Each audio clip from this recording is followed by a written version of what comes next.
Bismillahirrahmanirrahim. Assalamualaikum warahmatullahi wabarakatuh. Bihamdillahi wassalatu wassalamu ala rasulillah wa ala alihi wa sahbihi wa mawalah wa la hawla wa la quwata illa billahi wa ba'du. Qala Allahu azza wa jalla: Ya ayyuhalladzina amanu taqullaha haqqa tuqatih wa la tamutunna illa wa antum muslimun. Qala sallallahu alaihi wasallam: majtama'a qaumun fi baiti min buyutillah yatluna kitaballah wa yatadarasunahu bainahum illa nazalat alaihimus sakinah wa ghasyiyatuhumur rahmah wa haffathumul malaikah wa dzakarallahu fi man indah. Amma ba'du, ma'asyiral muslimin wal muslimat, dimanapun anda berada yang mendengarkan kajian lewat media pesantren tahfidz Al-Quran dan bahasa Arab Pondok Pesantren Jabal Uhud Al-Islami Tiban Batam. Salawat dan salam demi keberkahan majlis kita senantiasa memuja dan memanjatkan kepada Rasul kita Muhammad sallallahu alaihi wa ala alihi wasallam. Pembahasan di malam hari ini kita akan membahas tentang menguak rahasia misteri perahu Nabi Nuh alaihi salatu wassalam di mana berlabuh. Apa sifat-sifat perahu ini? Berapa orang yang naik di atas perahu ini? Adakah orang-orang yang tidak naik ke perahu ini selamat? Lalu bagaimana setelah perahu ini disandarkan Allah? Kemana orang-orang ini kemudian pergi? Inilah yang kita akan bahas 1 jam ke depan. Mudah-mudahan kita bisa memetik ibrah dan pelajaran dalam kisah misteri berlabuhnya kapal Nabi Nuh alaihi salatu wassalam. Ma'asyiral muslimin yang dimuliakan Allah subhanahu wa ta'ala, kisah tentang rahasia di balik Safinatun Nuh bukan hanya dibicarakan orang-orang Islam saja, tapi juga dibicarakan oleh umat-umat sebelum Islam. Dicatat dalam kitab-kitab seperti Taurat, Injil dan yang lainnya. Saya contohkan saja versi Taurat yang disebutkan dalam kitab Safarut Takwin: nihayatu kulli basharin qad atat amami. Nuh berkata, akhir setiap manusia sudah datang di hadapanku. Li'annal arda imtala'at zulman minhum, karena bumi telah dipenuhi dengan kezaliman yang menyebar. Faha ana, Allah subhanahu wa ta'ala, afwan, ini perkataan Allah subhanahu wa ta'ala kepada Nuh, bukan perkataan Nuh. Saya ulang, nihayatu kulli basharin qad atat amami, kehancuran setiap manusia sudah datang di hadapanku. Li'annal arda imtala'at dulman minhum, karena bumi sudah dipenuhi dengan kezaliman yang menyebar. Faha ana muhlikuhum ma'al ardi, maka saya akan hancurkan mereka bersama bumi. Isna li nafsika falkan min khasabin jufrin, wahai Nuh, buatlah untuk dirimu sebuah perahu dari kayu.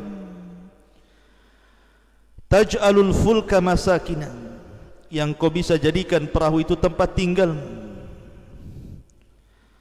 wa tatlihi min dakhilin wa min kharijin bil qar, kemudian benahi kapalmu, kamu oles dengan minyak-minyak supaya tidak bocor maksudnya. Wa hakadha tasna'uhu, begitulah engkau harus membuatnya.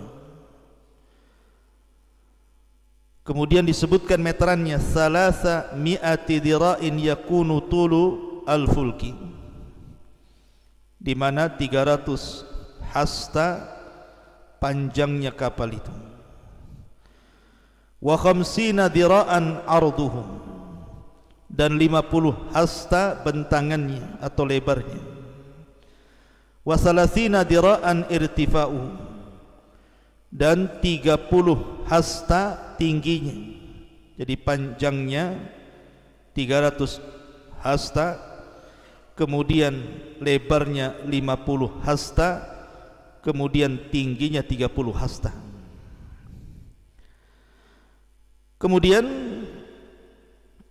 wa tada'u babal fulki fi janibihi masakina sufliyatun wa mutawassitatun wa ulwiyatun, maka jadikan bagian-bagian kapal itu ada yang di bawah, ada yang di tengah, ada yang di atas, menunjukkan bahwa kapalnya Nabi Nuh itu ada 3 tingkat.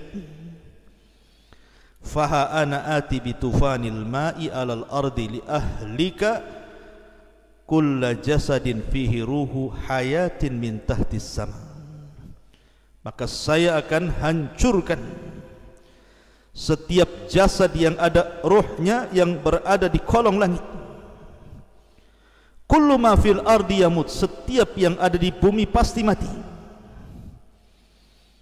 Kemudian Allah Subhanahu wa taala mengatakan, masukkan juga setiap itsnaini min kulli tudkhilu ilal fulki listiqaiha ma'aka, setiap binatang-binatang yang berpasang-pasangan masukkan juga.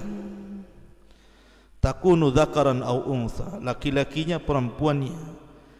Minat tuyur, dari burung-burung, ke ajnasiha bersama jenis-jenisnya, wa minal bahaim ke ajnasiha, dan juga binatang-binatang ternak dengan segala jenisnya, wa min kulli dabbabatil ardi ka ajnasiha, dan binatang-binatang melata di bumi masukkan dengan jenis-jenisnya. Fakhud li nafsika min kulli ta'amin, ambil juga untuk dirimu wahai Nuh setiap makanan yukal yang dimakan. Fayakunu laka walaha ta'aman, sehingga makanan itu cukup untuk kau makan dan semua penghuni yang ada di kapal itu. Fafa'ala Nuhun hasba kulli ma amarahu bihillahu hakadha fa'al, maka Nuh pun melaksanakan perintah Allah, begitulah Nuh melaksanakan perintah itu. Ini versi Taurat.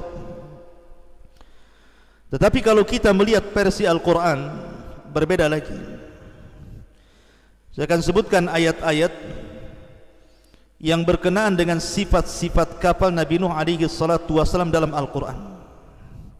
Pertama disebutkan dalam surah Hud ayat 37. Wasna'il fulka bi'ayunina wa wahyina wa la tukhatibni fil ladhina zalamu innahum mughraqun. Dan buatlah kapal itu dengan pengawasan dan petunjuk wahyu dari kami, dan janganlah engkau bicarakan dengan aku tentang orang-orang zalim, sesungguhnya mereka akan ditenggelamkan. Di sini Allah Subhanahu wa taala memerintahkan Nuh untuk membuat perahu. Kemudian disebutkan dalam surah Al-Mu'minun ayat 27 juga, fa auhayna ilaihi anisna'il fulka bi a'yunina wa wahyina fa idza jaa amruna wa farat tanur fasluk fiha min kulli zawjayn ithnaini wa ahlaka illa man sabaqa alaihi alqawlu minhum wa la tukhatibni fil ladina zalamu innahum mughraqun. Lalu kami wahyukan kepadanya, buatlah kapal di bawah pengawasan dan petunjuk kami, maka apabila perintah kami datang dan tanur dapur telah memancarkan air, maka masukkanlah ke dalam kapal itu sepasang-sepasang dari setiap jenis, juga keluargamu, kecuali orang-orang yang lebih dulu ditetapkan akan disiksa di antara mereka, dan janganlah engkau bicarakan denganku tentang nasib orang-orang zalim, sungguh mereka akan ditenggelamkan. Di sini Allah sifatkan bahwa Allah Subhanahu wa taala merintahkan untuk membuat perahu dan memasukkan binatang-binatang yang berpasang-pasangan ke dalamnya. Kemudian juga Allah Subhanahu wa taala katakan, fa anjaynahu wa man ma'ahu fil fulkil mashhun. Kemudian kami menyelamatkan Nuh dan orang-orang yang bersamanya di dalam kapal yang penuh muatan itu. Ya, karena di situ ada binatang, ada manusia, ada makanan dan begitu seterusnya. Kemudian juga Allah Subhanahu wa taala katakan masih dalam surah Hud ayat ke-38-nya, wa yasna'ul fulka wa kullama marra alaihi mala'u min qaumihi sakhiru minhum qala in taskharu minna fa inna naskharu minkum kama taskhurun. Dan mulailah Nuh membuat kapal. Setiap kali pemimpin kaum berjalan melewatinya, mereka mengejeknya, seolah-olah, "Hei Nuh, dulu kau seorang nabi, kenapa pula jadi tukang kayu?" Maka Nuh berkata, "Jika kamu mengejek kami, maka kami pun akan mengejek kamu sebagaimana kamu mengejek kami." Ya, sebelum dibuatnya dan sedang dibuatnya kapal, mereka mengejek. Setelah Nuh berada di atas perahu dan Allah selamatkan, maka al-jaza'u min jinsil amal. Balasan itu disesuaikan dengan amalannya. Kemudian juga disebutkan dalam surah Al-Haqqah ayat 11-12, Allah mengatakan, an inna lamma tagal ma'u hamalnakum fil jariyah linaj'alaha lakum tadhkiratan wa ta'iyaha udunun wa'iyah. Sesungguhnya ketika air naik sampai ke gunung, kami membawa nenek moyang kamu ke dalam kapal, agar kami jadikan peristiwa itu sebagai peringatan bagi kamu dan agar diperhatikan oleh telinga yang mau mendengarkan. Kemudian juga sifat perahu Nabi Nuh juga disebutkan dalam dalam surah Al-Ankabut ayat 15, fa anjaynahu wa ashabas safinati wa ja'alnaha ayatan lil alamin. Maka kami selamatkan Nuh dan orang-orang yang berada di kapal itu, dan kami jadikan peristiwa itu sebagai pelajaran bagi semua manusia. Dan juga Allah Subhanahu wa taala katakan, wa hamalnahu ala dhati alwahin wa dusur tajri bi a'yunina jazaan liman kana kufir wa laqad taraknaha ayatan fahal min mudzakir. Dalam surah Al-Qamar juga Allah katakan ayat 14-15, dan kami angkut Nuh ke atas kapal yang terbuat dari papan dan pasak. Artinya perahu Nuh itu bukan dari besi tetapi dari kayu, yang berlayar dengan pemeliharaan kami sebagai balasan bagi orang-orang yang telah ingkar diingkari kaumnya. Dan sungguh kapal itu telah kami jadikan sebagai tanda pelajaran, maka adakah orang-orang yang mengambil pelajaran itu? Ma'asyiral muslimin yang dimuliakan Allah Subhanahu wa taala, dari sini datanglah beberapa sifat kapal berdasarkan nas Al-Qur'an.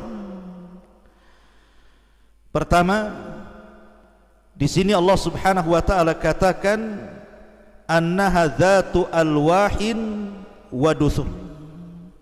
Jadi kapal Nabi Nuh itu terbuat dari papan dan pasak. Jadi pakunya itu pasak, kemudian badan kapalnya itu kayu-kayu yang sudah diserut. Begitulah berdasarkan nas Al-Quran. Kemudian juga di antara sifatnya annaha dzatu masalik au masakin au ghuraf hasba ma warada fi suratil mu'minin. Jadi kapal itu bisa dijadikan tempat tinggal, saking besarnya kapal itu. Dan juga ada kamar-kamarnya. Jadi ada kamar-kamar untuk manusia, ada kamar untuk binatang, ada kamar untuk burung, semua disediakan. Berdasarkan surah Al-Mu'minun, fasluk fiha min kulli zawjaini itsnaini wa ahlaka illa man sabaqa alaihi alqaulu minhum. Maka masukkanlah setiap binatang-binatang yang berpasang-pasangan dan juga keluargamu, kecuali orang yang sudah ditetapkan mereka akan dibinasakan. Kemudian juga yang ketiga, dan ingat bahwa kapal Nabi Nuh ini mukjizat.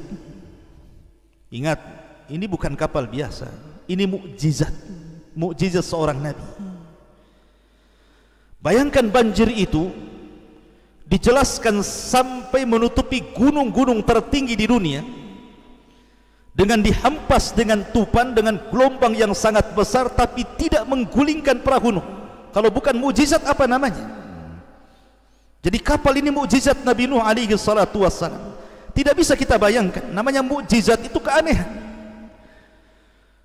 Makanya kapalnya Nabi Nuh alaihi salatu wassalam bisa selamat dari bahtera yang sangat maha dahsyat, yang secara logika harusnya kapal itu tenggelam dan terguling, itu harusnya. Tapi karena mukjizat dari Allah Subhanahu wa taala, makanya kemudian Allah Subhanahu wa taala mengatakan ayatan. Allah mengatakan fa anjaynahu wa ashabas safinati wa ja'alnaha ayatan lil alamin.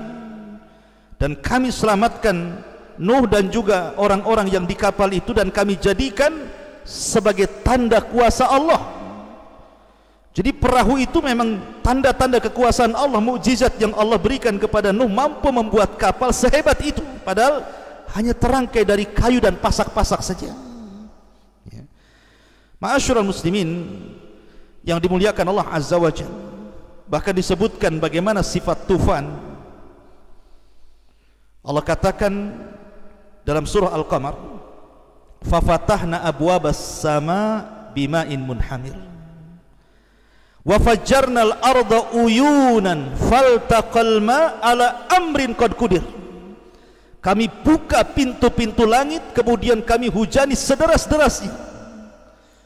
Bukan hanya itu, wa fajjarna al-arda, kami bukakan semua sumber-sumber yang ada di bumi, kemudian dimuncratkan ke atas permukaan. Kemudian ditemukan air langit dan bumi, dan Allah perintahkan angin tufan untuk membawa air itu, bah tsunami besar, menggiring semua umat Nabi Nuh, ditenggelamkan. Sampai Kan'an berusaha naik ke atas bukit pun tidak bisa diselamatkan. Dan Allah juga mengatakan dalam surah Al-Haqqah, inna lama taghal ma hamalnakum fil jariyah linaj'alaha tadhkiratan wa ta'iyaha udhunun wa'iyah. Lihat di sini Allah Subhanahu wa taala mengatakan, sesungguhnya ketika air itu naik sampai ke gunung, jadi air itu terus meninggi sampai ke gunung, bahkan sampai menenggelamkan gunung. Kami membawa nenek moyang kamu ke dalam kapal agar kami jadikan peristiwa dahsyat itu sebagai peringatan bagi kamu, dan agar diperhatikan oleh telinga-telinga yang mau mendengarkannya.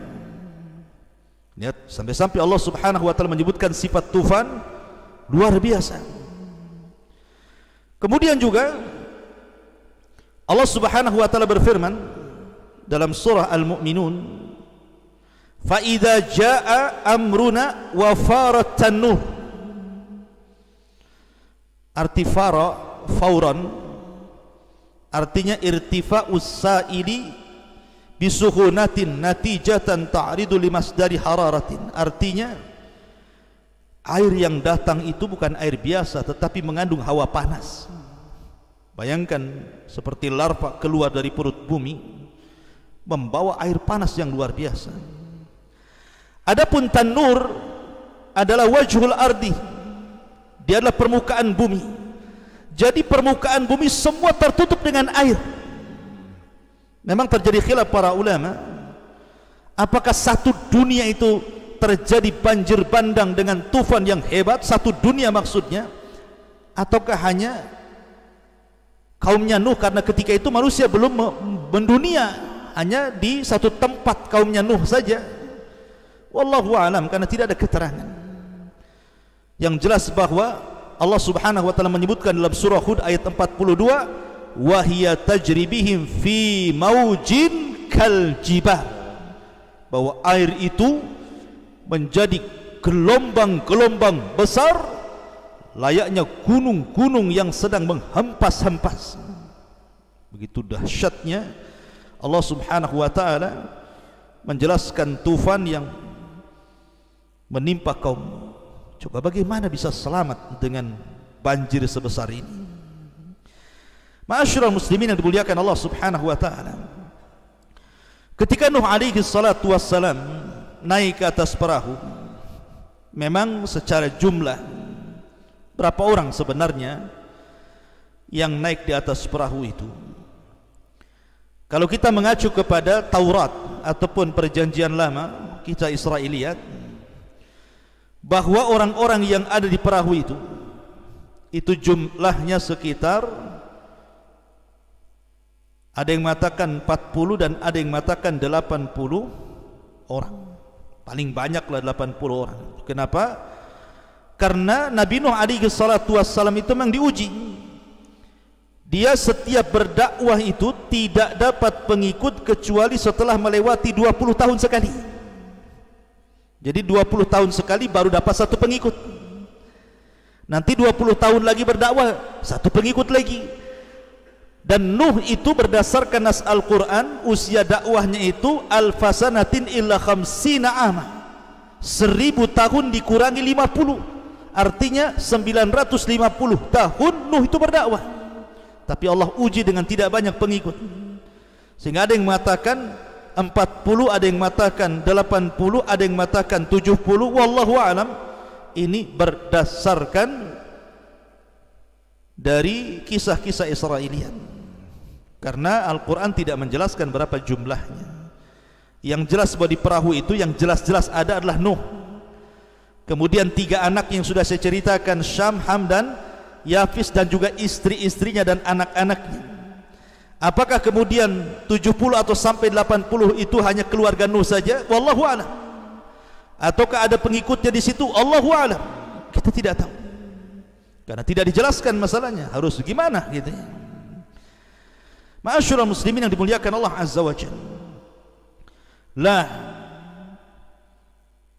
adapun besar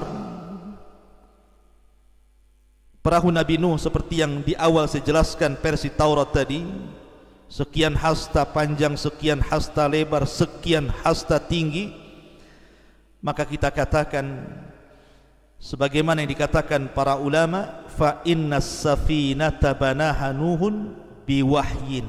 Ingat bahwa perahu itu dibuat oleh Nabi Nuh berdasarkan wahyu, satu. Wa ta'limin minallah, dan Allah yang mengajarkannya. Wala na'rifu hajmaha wala syaklaha wala tasmimaha wa hiya mu'jizatun wa ayatun li ahlil ardi. Kita tidak mengetahui berapa besarnya, bagaimana bentuknya, bagaimana sifatnya, karena perahu Nabi Nuh itu adalah mukjizat dan tanda-tanda kebesaran Allah yang Allah tampakkan di permukaan bumi, sebagaimana Allah berfirman, fa anjaynahu wa ashabas safinati wa ja'alnaha ayatan lil alamin. Dan kami selamatkan Nuh dan juga orang-orang yang ada di kapal itu, dan kami jadikan sebagai mukjizat, tanda-tanda kebesaran Allah di alam semesta ini. Dan Allah juga mengatakan dalam surah Yasin, wa ayatul lahum an hamalna dzurriyyatahum fil fulkil mashhun. Dan itu semua tanda kebesaran Allah bagi mereka. Kami bawa Nuh dan anak cucunya dalam perahu yang penuh dengan muatan. Ma'asyiral muslimin yang dimuliakan Allah Subhanahu wa taala, maka tidak boleh kita mengkias, oh perahu Nabi Nuh itu seperti kapal kelud umpamanya kalau di negeri kita ya, oh seperti kapal pesiar. Tidak bisa, karena tidak dijelaskan bentuknya seperti apa, kotakkah dia, segitigakah dia, seperti kepompongkah dia, kita tidak tahu.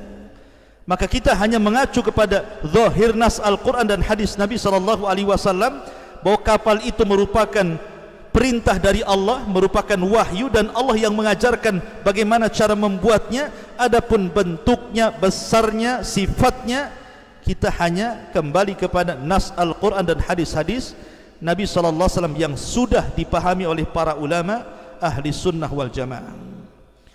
Ma'asyiral muslimin yang dimuliakan Allah Azza wa Jalla, disebutkan dalam tafsir Ar-Razi,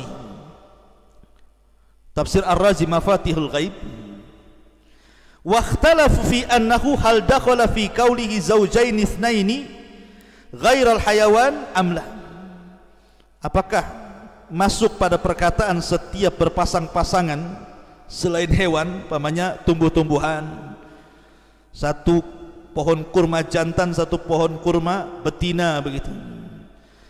Maka amal hayawan fadakhil, adapun hewan-hewan jelas masuk.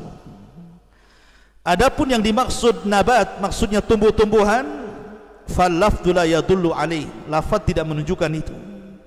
Tapi tentu ada qarinah. Yang namanya makanan tentu buah-buahan, sayur-sayuran tentu masuk gitu ya. Kebutuhan manusia pasti ada di situ. Tetapi kata beliau, kata Ar-Razi dalam tafsirnya, ketika bicara tentang masalah asad, asad itu singa, apakah juga singa dimasukkan ke dalam perahu?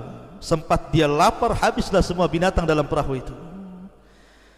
Makanya dia mengatakan, lam yastati Nuh alaihi salam an yahmilal asad. Nuh tidak mau memasukkan singa pada awalnya ke dalam perahunya, hatta ulqiyat alaihi al-humma, sampai Allah buat asad itu demam, macam kena corona gitu. Jadi sakit asadnya, tidak bisa apa-apa. Wa dzalika anna Nuhan alaihi salam qala ya Rabb famin aina ut'imul asad idza hamaltuhu. Ya Rabb, macam mana aku akan memasukkan ini singa ke dalam perahu? Kalau sudah di perahu ini, macam mana saya akan memberi makan dia? Maka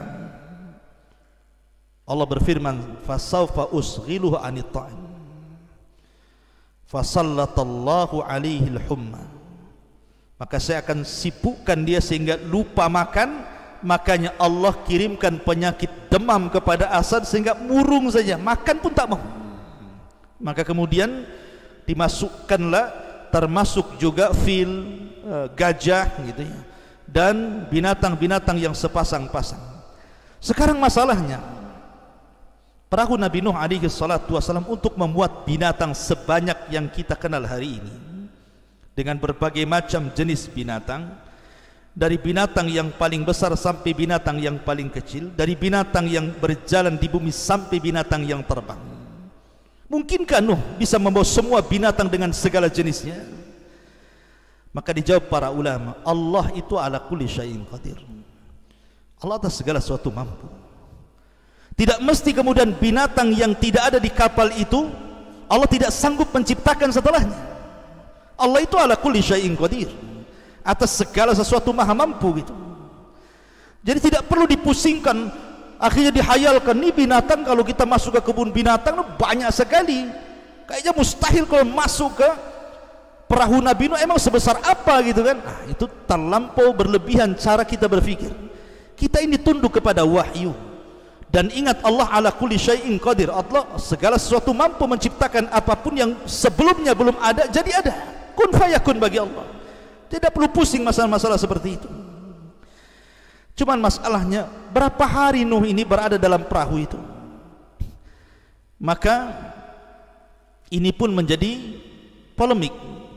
Kalau versi ahli kita, versi Israiliyat tadi, perjanjian lama mengatakan qad istamarra arba'ina yauman wa lailatan wa hiyal muddatu allati makatha fiha Nuhun fis safinati huwa wa man ma'ah min ahli iman alladzina amanu bihi wa hum qillatun bid'atu wa thamanun rajulan wa imra'atan.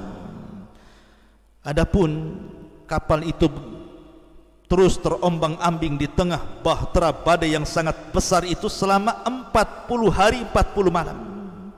Itulah waktu Nuh berada di atas banjir itu. Dia bersama orang-orang yang beriman ya sekitar 80 lebih, kurang lebih seperti itu. Wa kadzalika kullu asnafil hayawan wat tuyur, begitu juga semua jenis hewan-hewan dan burung-burung masuk di dalamnya.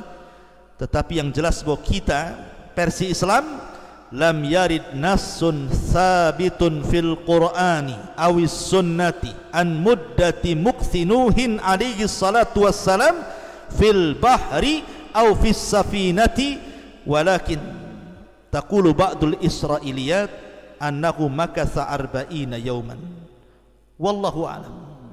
Tapi tidak, dalam Islam tidak ada satupun yang sabit dari Al-Quran dan Sunnah tentang berapa lama Nuh itu tinggal di perahu. Hanya kisah Israiliyat mengatakan 40 hari gitu saja. Maka tidak pusing bagi kita apakah 10 hari, 20 hari, 40 hari, 1 bulan, 1 tahun, karena perkara itu tidak menambah iman ataupun tidak memadaratkan keimanan seseorang. Yang jelas bahwa qasasul Quran itu diambil dari ibrah, pelajaran dari kisah Nuh alaihi salatu wassalam dan orang-orang yang berada di atas perahu Nuh alaihi salatu wassalam. Pertanyaannya, di mana kapal itu berlabuh? Di mana kapal itu berlabuh?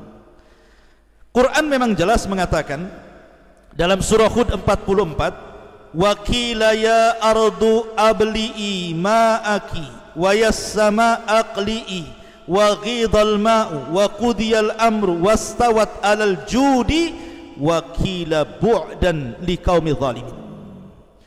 Wahai bumi, telanlah airmu, wahai langit, berhentilah hujanmu, dan air pun disurutkan dan perintah pun diselesaikan, dan kapal pun berlabuh di sebuah gunung yang disebut dengan Judi, dan dikatakan binasalah orang-orang yang zalim itu. Quran hanya menyebutkan kalimat Jabal Judi, Bukit Judi. Ingat ada 3 bukit yang sangat dimuliakan dalam sejarah kan gitu. Ada namanya Bukit Judi, tempat berlabuhnya kapal Nuh. Ada namanya Bukit Saina, tempat Taurat turun kepada Nabi Musa alaihi salatu wassalam. Ada namanya Bukit Hira, di mana Rasul berada di gua Hira, wahyu turun di situ. Inilah bukit-bukit mulia. Lah salah satunya Bukit Judi. Pertanyaannya, di mana Bukit Judi ini? Terjadi silang pendapat yang cukup tajam di kalangan ulama. Ada yang mengatakan Bukit Judi itu di Mekah, di Mekah Al-Mukarramah. Karena ada yang mengatakan bahwa ketika Nuh alaihi salatu wassalam berada di atas perahu itu, maka Allah subhanahu wa ta'ala arahkan perahunya itu mengarah ke Mekah. Kemudian setelah berada di atas Baitullah Al-Haram selama 40 hari, kemudian diarahkan ke Bukit Judi, kemudian disitulah kapal Nabi Nuh dilabuhkan. Ketika Nabi Allah Ibrahim alaihi salatu wassalam membangun Ka'bah, maka Ibrahim kan memerintahkan Ismail untuk membawa batu-batu. Maka diambillah 4 batu. Pertama batu Hira, kedua batu dari Sabir, kemudian batu dari Tur, kemudian batu dari Judi. Artinya masih negeri Arab, karena Ibrahim itu berada di Mekah, negeri Arab. Ini pendapat yang pertama, bahwa Bukit Judi itu berada di Mekah Al-Mukarramah. Pendapat yang kedua, bahwa Bukit Judi itu ada di Musil, di daerah Musil, daerah Irak sana. Nah, disitulah kemudian bukit itu berada tempat berlabuhnya kapal Nabi Nuh alaihi salatu wassalam. Ada juga yang mengatakan bahwa bukit itu dekat dengan Kufah. Ada juga yang mengatakan dekat dengan Najab al-Ashraf.